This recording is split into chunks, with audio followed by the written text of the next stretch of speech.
Hey guys, and welcome back to this channel. In this video, I'll be showing you guys how you can purchase walks and how you can equip them.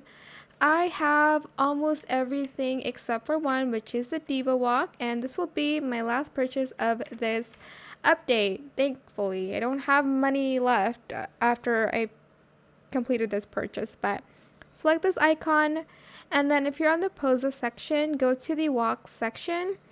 Go to the walk that you want to purchase. If you want to look at them, you can view them first. This is what it looks like when you're just in idle mode.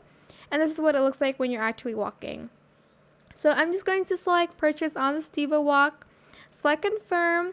And then to equip it, just press equip. And here is the Diva walk. Oh my god, it's so cool.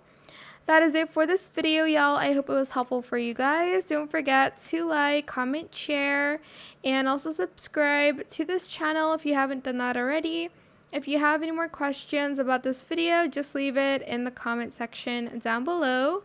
I will try my best to answer them all for you guys. And if you found this video helpful, please click the thanks button as well. That is it for this video. This is what it looks like walking in SoMo. Thank you so much for watching. Bye.